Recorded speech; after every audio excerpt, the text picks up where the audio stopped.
আসসালামু আলাইকুম প্রিয় ফুটবল ফ্যান্স। ইউরোপিয়ান ক্লাব ক্যারিয়ারে আনহেল ডি মারিয়া একেবারে শেষ প্রান্তে কিন্তু চলে এসেছেন এই সিজনটার পরে। আর ক্লাব বিশ্বকাপের জন্য অপেক্ষা করবেন না। ডি মারিয়া বেনফিকার জার্সিতে তার ক্যারিয়ারের একেবারে শেষ লাইনটা কিন্তু লিখে ফেলেছেন। এর মাধ্যমে এক্সাইটিং আরও একটা প্রসপেক্ট আমাদের সামনে আছে। ডি মারিয়া লিওনেল মেসির সাথে আরও একবার যুক্ত হবেন কিনা, লিওনেল মেসির ইন্টার মায়ামিতে আসবেন কিনা সেটা নিয়ে জোর গুঞ্জন চলছে। অর্থাৎ Di Maria to Inter Miami এই মুহূর্তে ট্রান্সফার মার্কেটে একটা হট টপিক। এই ব্যাপারটা নিয়ে একটু আলোচনা করতে চাই। প্রথমত, এই সিজনটা শেষে মাত্র আর কিছুদিন পরে আনহেল ডি মারিয়া যখন একেবারে ফ্রি এজেন্ট হয়ে যাবেন, তখন যে কোনো একটা ক্লাবের সাথে নেগোসিয়েশন তিনি করতে পারেন। ইন্টার মায়ামির সামনে আগে থেকেই কিন্তু একটা ওপেন স্পেস ছিল এবং ইন্টার মায়ামি অনেকবারই সেই জিনিসটা আসলে কাজে লাগানোর চেষ্টা করেছে, যদিও সেটা খুব একটা বেশি ব্যাটে বলে মেলেনি। তবে এবার মিলতে পারে। এবার লিওনেল মেসির সাথে খেলার ইচ্ছা থেকে আনহেল ডি মারিয়া আসলে যদি চান তাহলে ইন্টার মায়ামিকে একটা অপশান হিসেবে বেছে নিতে পারেন।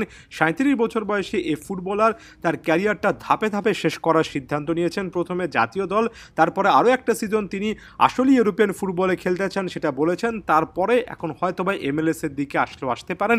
এই সময়টা ক্যারিয়ারের আর মাত্র যখন 1-2 বছরের ব্যাপার, তখন ইন্টার মায়ামি কখনোই তার জন্য খারাপ কোনো অপশান হতে পারে না, বিশেষ করে এখানে যখন অনেক আর্জেন্টাইন প্লেয়ারও তার সাথে আছেন।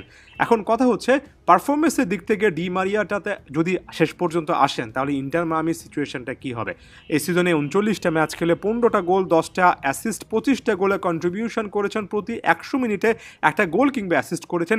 ডি মারিয়ার এই সিজনের বেনফিকার জার্সিতে পারফরমেন্স দেখে কখনোই মনে হয়নি যে সত্যিক অর্থে ডি মারিয়া এই দলটাতে নিজের ক্যারিয়ারের শেষ সিজন খেলছেন, বরঞ্চ দুর্দান্ত একটার পর একটা গোল, একটার পর একটা অ্যাসিস্ট তিনি কিন্তু করেছেন। পারফরমেন্সের দিক থেকে ডি মারিয়াকে নিয়ে খুব একটা বেশি ডাউট করার জায়গা ছিল না, এখনও নেই। তাই লিওনেল মেসির সাথে যদি ইন্টার মায়ামিতে খেলেন, ডি মারিয়া তার সর্বোচ্চটুকু অন্তত আরও একটা সিজন দেবেন, সেটা ক্লিয়ারলি বোঝা যায়। তবে একই সঙ্গে অনেক যদি এবং কিন্তু আছে। বর্তমান সময় ইন্টার মায়ামির যে সিচুয়েশন, বিশেষ করে মাসচারোনা আসার পরে সর্বশেষ 8-10টা ম্যাচে যে লেভেলের পারফরমেন্স ইন্টার মায়ামি দিচ্ছে, এখানে সর্ষের ভেতর ভূত হচ্ছে শেষ পর্যন্ত ডিফেন্সিভ মিডফিল্ড কিংবা ডিফেন্সে। সেখানে ইন্টার মায়ামি যতদিন পর্যন্ত উন্নতি না করবে, আমি ডি মারিয়ার প্রতি সম্মান রেখে বলছি, লিওনেল মেসি থেকে শুরু করে আইকনিক সকল প্লেয়ারদের প্রতি সম্মান রেখে বলছি, খুব একটা বেশি আসলে এখানে কাজের কাজ হবে না। একটা দল এভাবে একজন পর একজন স্টার ফুটবলার, এত বয়স্ক ফুটবলার আনলে তাদের অভিজ্ঞতার মাধ্যমে তারা একেবারে সব কিছু চেঞ্জ করে ফেলবেন, এটা খুব একটা বড় রকমের বা খুব ভালো রকমের স্পোর্টিং প্রজেক্ট আসলে হতে পারে না।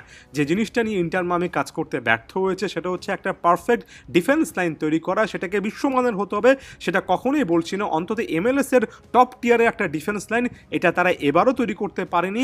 এমনকি ডিফেন্সিভ মিডফিল্ডার সার্জিও বুস্কেটস যখন এখন আন্ডার পারফর্ম করছেন অনেকগুলো ম্যাচে, ইন্টার মায়ামির খেলাটা একেবারেই কিন্তু শেষ পর্যন্ত দানা বাঁধছে না। এখানে আসলেই ডিফেন্সের পাশাপাশি মিডফিল্ডেও আরও 1-2টা প্রোফাইল একেবারে pure defensive midfielder, pure centre মিডফিল্ডারের দরকার আছে। এমন টাইপের কথাবার্তা আমরা সকলেই কিন্তু বলতে পারি। তাই একটা লম্বা সময়ের প্ল্যান, একটা ভালো স্পোর্টিং প্রজেক্ট হিসেবে ইন্টার মায়ামি যদি আনহেল ডি মারিয়াকে আনে এবং মনে করে যে তাদের প্রত্যেকটা প্রবলেম আসলে এখান থেকে সলভ হয়ে যাবে, আমার কাছে সেটা ভালো রকমের কোনো আসলে প্ল্যান বলে মনে হয় না। তবে এটুকু বলে, এটা যদি এই ইকুয়েশন থেকে আপনি দেখেন যে লিওনেল মেসির জন্য সম্ভবত শেষ একটা সিজন কিংবা হয়তোবা বড়জোর আরও একটা বছর তিনি এই দলের জার্সিতে খেলবেন, আনহেল ডি মারিয়ার জন্য তার ক্যারিয়ারের একেবারে শেষ চ্যাপ্টার, হয়তোবা আরেকটা দলের হয়ে তিনি 1-2 সিজন খেলবেন, সেটা ইউরোপের বাইরেও হতে পারে। সেক্ষেত্রে এই 1-2 বছরের জন্য যে সময়টাতে লিওনেল মেসি আছেন, সেই সময়টাতে অবশ্যই ডি মারিয়া ভালো একটা অপশন।